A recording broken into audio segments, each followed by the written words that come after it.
Welcome, friends, and thank you for joining us on Ordinary People with Hannah and Nayeli. I'm Hannah. And I'm Nayeli. Hello, friends. In the midst of a plan to release our first sobremesa on homelessness, a Category 4 hurricane named Helene hit Cuba and moved up through the states, causing devastation along its path. Another powerful hurricane named Milton is about to hit landfall.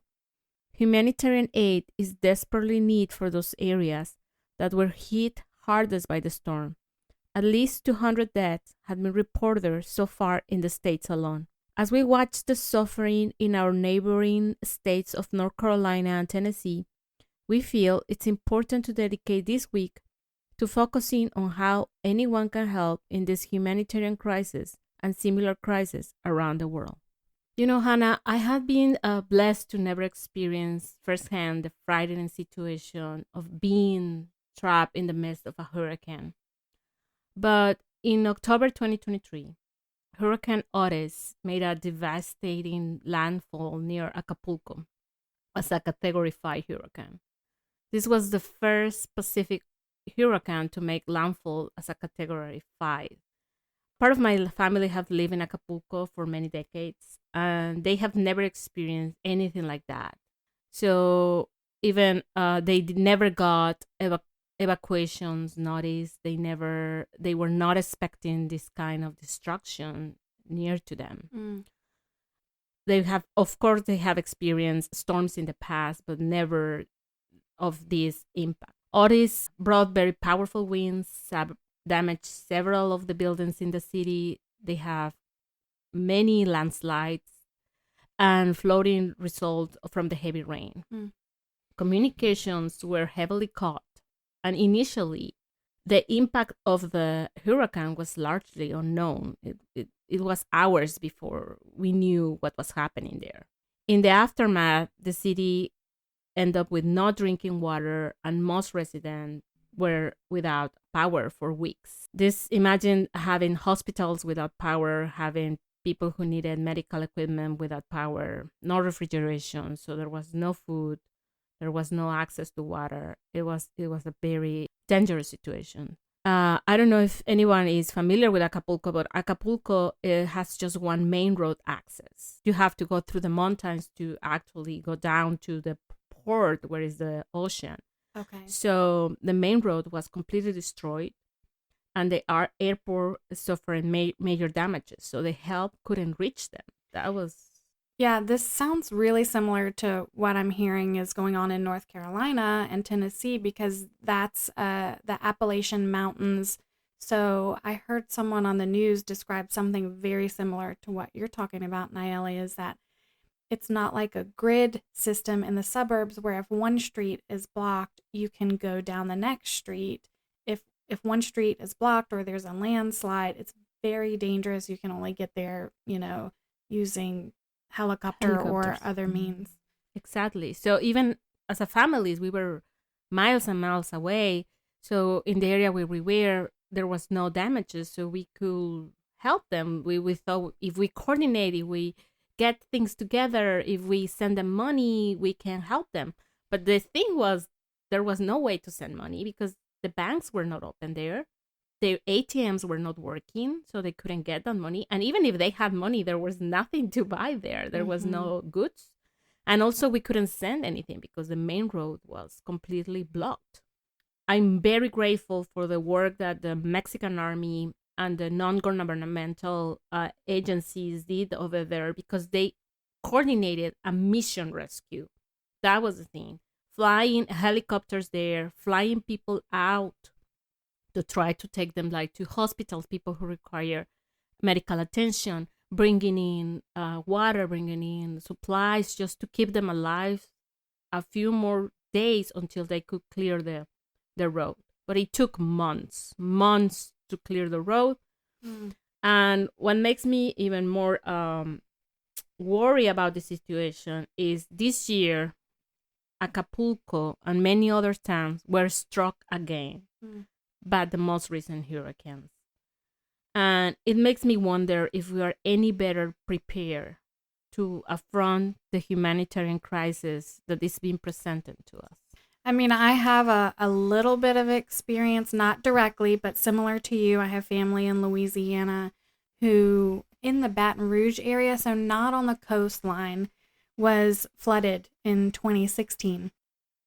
And, I'm several states away. And so we had kind of a similar experience as you is how do you help from several states away when, there's a lot of conflicting messages online on social media about the best way to help, but the situation on the ground can often be very different from what you might be reading is the best way to help. So we thought, we'd spend today talking about, what is really the best thing that ordinary people can do to help in situations like this. I wanted to take a look at the field of emergency management. It's been around for hundreds of years and it's constantly evolving because the disasters and emergencies that are happening are evolving as well. Some of these hurricanes that we're talking about, maybe start as just strong storms, can very quickly hit the warm waters of the Gulf or, wherever, and all of a sudden become very powerful Category 4, Category 5 hurricanes. And they're hitting places which are not on the coast and not used to having the services for hurricane preparedness. So in a lot of these places, there was no way for them to be prepared for this because it's never happened before. What I learned was there are 4 main stages to emergency management. And this is, what FEMA and lots of disaster preparedness organizations go by these 4 main stages. The first one is preparedness. So preparing in advance, it includes a lot of education to not just the community, but the government agencies and non-government agencies that might help respond in a disaster. So just like having your disaster readiness kit, things like that. The second one is response to an emergency or a disaster. The third one is recovery. And the fourth is mitigation. So trying maybe to change infrastructure or things to mitigate the damage and especially preparing for the next one that might happen. So today we're going to focus on response and recovery because that's kind of where we are now with Helene and then Milton is coming and we don't know what that's going to look like yet. You will hear many ways to help as we talk about those stages. Think about it like the response stage is like a sprint. Okay, this is during the storm or immediately after the storm, saving lives. That's like basic necessities, getting people out of flooded homes, getting people away from areas that are very dangerous for them to be after the storm because of potential mudslides, as you mentioned, Nayeli, or downed power lines that maybe are still live, maybe still have power, and there's, danger of electrocution, fires. So in the response phase, it's about search and rescue, getting people out, making sure they have clean water to drink, bottled water, making sure they have food, and they're in a safe place. That's where, they'll take on life-saving measures, making sure basic needs are met so people don't die, evacuation, and preventing the damage from spreading wherever possible. So as you move out of that response stage, you move into the recovery stage. So this is where there's more of a focus on housing. So now where are we going to house you while you're trying to rebuild? Some people who have their houses flooded, they may flood halfway up the house, right? So like maybe through your kitchen countertop, you can kind of take all that stuff out, and a lot of people have nowhere else to go, so they will stay in the home, but it's dangerous. Mold grows very quickly in a lot of these warmer states that get hurricanes, and the mold can start growing within days, so it's not really safe for them to stay in their houses. So housing, health and social services, debris management, so cleaning up debris, economic recovery, rebuilding, resettling. So that's the recovery stage. So there's response first is just life-saving measures, and recovery is all the stuff that comes after. And I think right now we are probably in the between of those stages in many many states that were affected by Helena, because some areas I think that have easy access, they have been flooded with this help, with this great people who is driving there, is trying to help them that clean their yards, make maybe cut some trees to clear some streets that were blocked. Now they have been open, and some of them have moved to the second part of it, like is start Yes. rebuilding or start calling these companies that will come and maybe dry your house and try to avoid the mold. But some other areas are still stuck in the rescue part of it. Some areas people are still being inaccessible. They haven't they haven't been, I would have to say, evaluate what is their condition. Yeah. So when we are talking about what just happened in North Carolina, I think watching the images was devastating because they don't know even the aftermath of how many people have lost their life. And they're still in the recovery of the remains of these people. It's been a really sad situation to watch, and you might hear us talk a lot about like North Carolina and Tennessee and Appalachian Mountains, but we know there was a lot of communities hit, like we mentioned earlier, all the way from Cuba up to North Carolina and Tennessee. But those are the states closest to us, so we tend to see that more on the news locally, but know that we are really talking about everybody impacted by this hurricane. So I wanted to talk a little bit about what I learned about who is on the ground responding and what their roles are, which I think helps us figure out where do I want to plug in, or where's the best way for me to plug in. So there's a common misconception that FEMA comes in after a natural disaster and they take over and they are controlling what goes on. But in actuality, it is up to the states to be in charge of the emergency management and disaster recovery, search and rescue. All of that is going to be up to the state and local governments. So every single state has their own emergency management department. FEMA comes in when there's a presidential disaster declaration.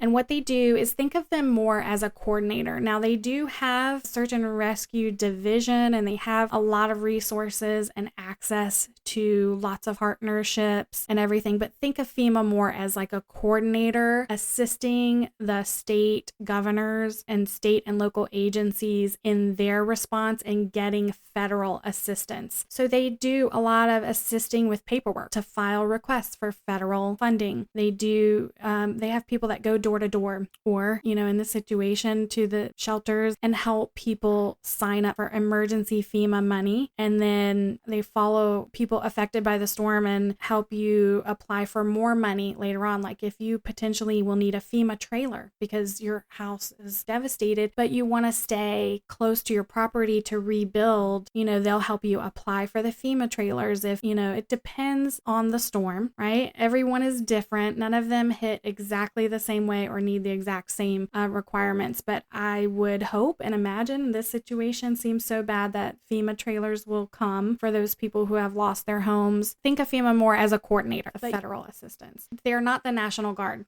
Okay, so they're not coming in with army trucks like Naila, you mentioned that the Mexican army came in. Yes, that was the way they use their helicopters and their small planes to land, and they were the ones there doing the job, like cutting the debris, cutting the trees.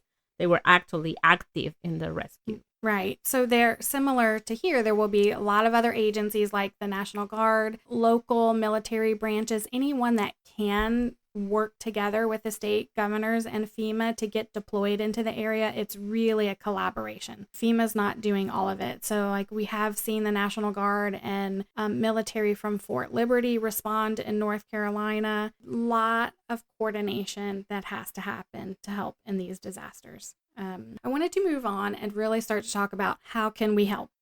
Right? So just thinking through the natural disasters and that response stage is going to be a sprint.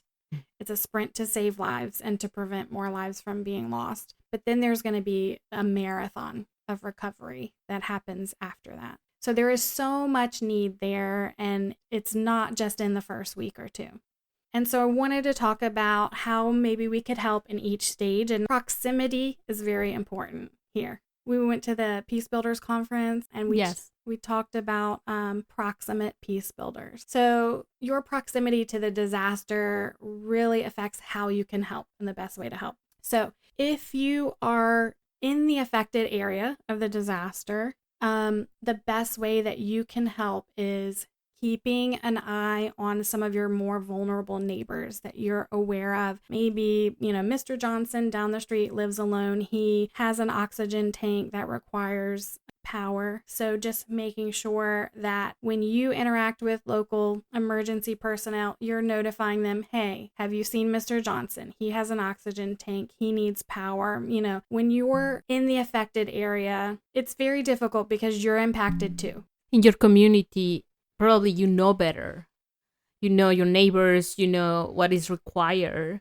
And yes, I know people who's there is all are impacted, but I think the level of impact might be different. Some of them might still have power, or they have power plants, or they have solar panels, and they can maybe provide that to their neighbors until all the power can be restored for everyone.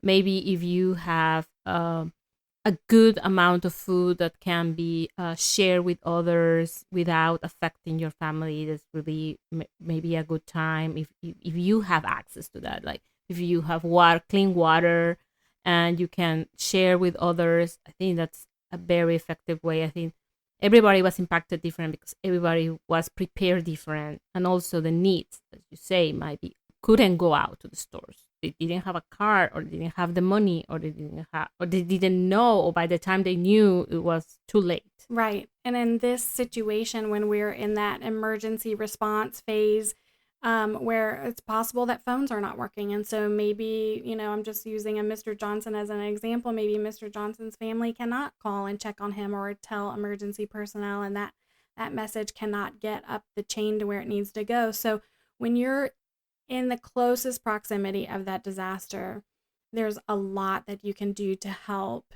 ensure just those simple things get communicated so that more lives can be saved. As we get a little bit further out from immediate disaster, let's say you live within driving distance, whether that be an hour away, or let's say you live in Pennsylvania and you are motivated to get a truck of supplies and you want to bring it to North Carolina, and we love you for it. There are a few things that you need to know.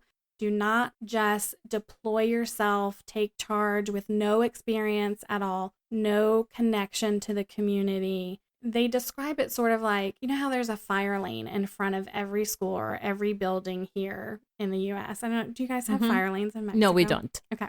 So that the purpose of those fire lanes is if there's a fire, they don't want everybody rushing into the front of the building, and they want to make space for emergency personnel to get in. Because if everyone rushes in, it can actually be more chaotic and more dangerous, and there's less control over the situation.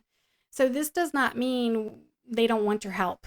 It just means if you are motivated to help, make sure that you connect with a local agency that's on the ground, that is coordinating with state and local officials, because what happens sometimes is you have volunteers self-deploy into an area that they know nothing about, and they haven't been briefed on the ongoing disaster, and they may get themselves into a dangerous, situation where there may be potential mudslides coming in that area, or, it may not be safe. And then you're putting your own life at risk and taking resources away from the disaster response and maybe making it more difficult. Also, if you are making the effort, that I feel that it's amazing that you have that willpower in you to go and help, to go there, you want your work to be meaningful. So maybe if you are connected with a local organization, you know what they need.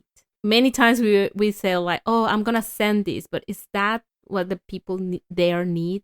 Sometimes it's things that we don't think about, like trash bags, or they need maybe paint, or they need things we don't think when we are putting together things for donation. We always think water, food, but sometimes when it reaches the point where it's needed, they don't have a suitable place to storage the food. They don't have. So it's very important that if we are donating things, if people is driving there, they're packing their trucks and going there, they are bringing things that are really what is needed. Yeah. It matters, because otherwise the coordination of that donations becomes a work in itself. Exactly. And again, we love you for bringing stuff. Don't let that discourage you from bringing stuff. They're just asking, make sure you talk with an organization that is already there on the ground, and they can tell you, yes, we need this right now, but maybe hold that other stuff in your truck for a couple weeks, and we'll need that in a couple weeks. Another note is, the further away you are from a disaster, let's say you're across the country, but you feel a strong desire to help, your monetary donations will go further, because these organizations on the ground can buy in bulk. They are tax exempt. So having you buy and ship stuff from California to North Carolina is not going to be the best use of the money anyway. Just donate to a local organization. We'll post a list on our socials and reputable organizations out there that you can look up on Charity Navigator and other websites like that to make sure that your dollars are going to the best place and we're maximizing the use of those dollars. Yeah, absolutely. We will be posting this week. We will be highlighting some of the ONGs that we know they are working there, that they are doing the best effort. And if you know any others, please send them our way, and we will try to highlight them in our socials. Exactly. So a couple other notes. If you know anyone in these affected areas, work directly with them. If they're on the ground, they can tell you what's needed. They can tell you the agencies and the trucks that they see on the ground, which is very helpful. When my grandparents flooded in 2016, I called and I was offering all types of help, and my mom was there on the ground, and she said, I can't even think about all of that right now. This is what I need, and these are the organizations that are here right now. Donate to them, because they're getting the supplies to us quickly and they're running out quickly. And that was incredibly helpful. So if you know anybody in any of these affected areas, check in with them. I did read something on the emergency management website that said text, don't call, because calls get flooded in sometimes and they clog up the lines, and then people cannot reach the services that they need when they're on the ground in the disaster zone. So text, whatever digital communication you use is typically better in a disaster, but just say, what can I do to help you? What organizations are on the ground? What do you need right now? Until FEMA trailers got delivered, we had family members who didn't have a place to stay, didn't want to stay in shelters for too long. So we got a camper and had a truck driver deliver the camper to them till the FEMA trailer could get delivered. So I think we just went over a lot of ways that you can help in the first couple of weeks while we're in that response, life-saving stage. But as we move on to the recovery stage, and some of this happens during the response, some of it gets set up during the response stage as well. In the disaster zone, pods are set up, which actually mean points of distribution. So you'll see on the news like warehouses where all the supplies are getting stored. Churches, schools are going to be turned into pods. Sometimes it's just tents set up in a parking lot and supplies stacked up in a parking lot. So a lot of the supplies that you end up donating to these organizations that are on the ground are going to go to one of these pods. And typically they will let people in the community know, hey, every Tuesday at 5 p.m. you can come and get a new toothbrush and shower supplies, and FEMA will be there to help you register for federal support. And every day at noon you can come and get 3 meals for the next 24 hours. And so these pods are going to be set up. That's where all the donated supplies are going to go. Those pods are specifically picked out because they're a safe location for volunteers and residents impacted by the area to get in and out safely to get the supplies that they need. It's usually set up during the response stage, but they will stick around through recovery. And then a lot of services will be coordinated and delivered there. So if you're a senior in your golden years and you need help removing the debris, you might find assistance there. Then the recovery phase is long, and people will still need your support long after the the news has stopped covering it and they've moved on to something else. Rebuilding is a very, very long process, especially for these people who have no flood insurance. A lot of them are going to be rebuilding on their own.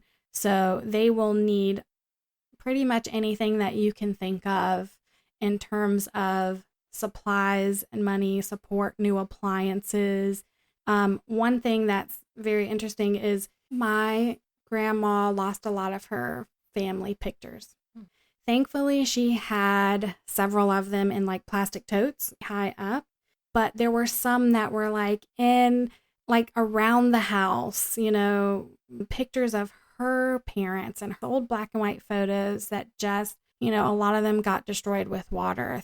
Think about everything that someone loses in a situation like that. We were lucky enough to find someone who could restore some of those photos.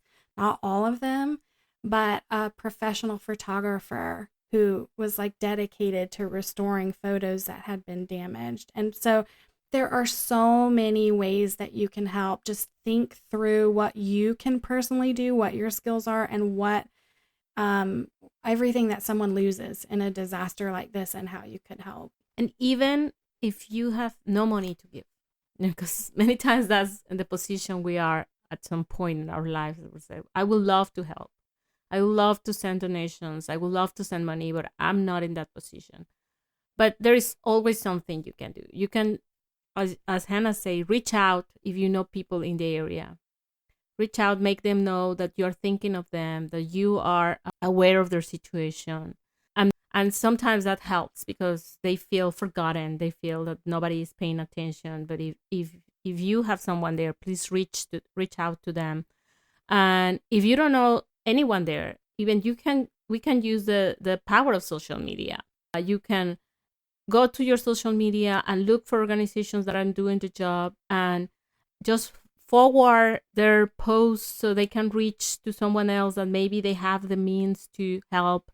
There are many things that doesn't imply to put money on. Yeah, exactly. And I'm actually in that situation, Nayeli. I've hit my donation limit for the year.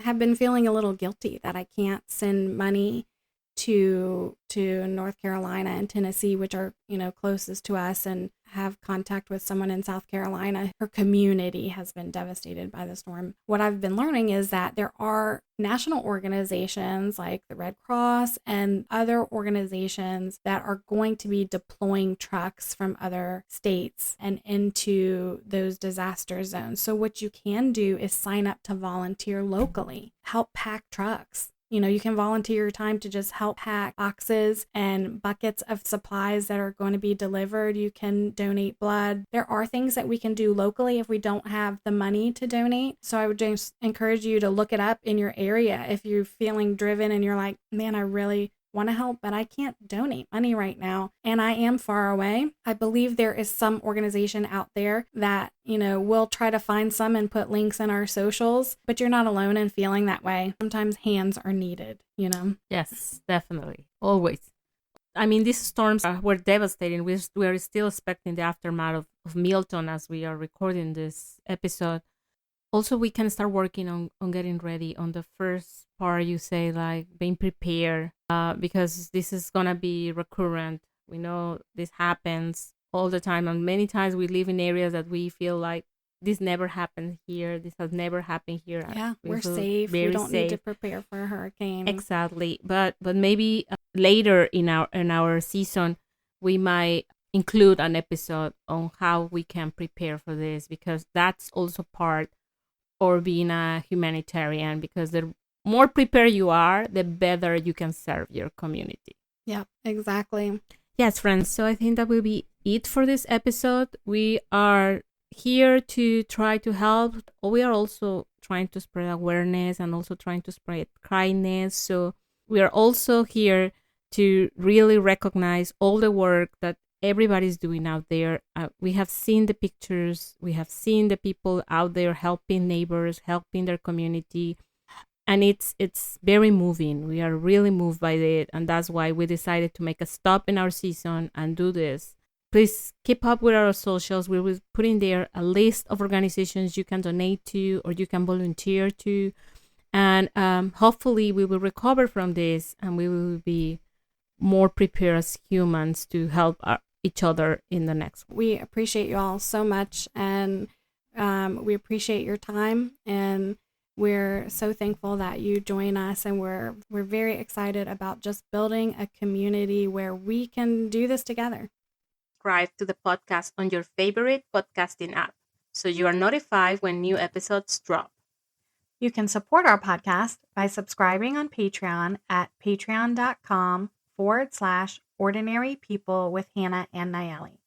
You can also find us on Instagram at Be The Change Hub and follow us on Facebook and LinkedIn. All the links to our socials will be in the show notes. Thank you for listening today and being part of this community of change makers.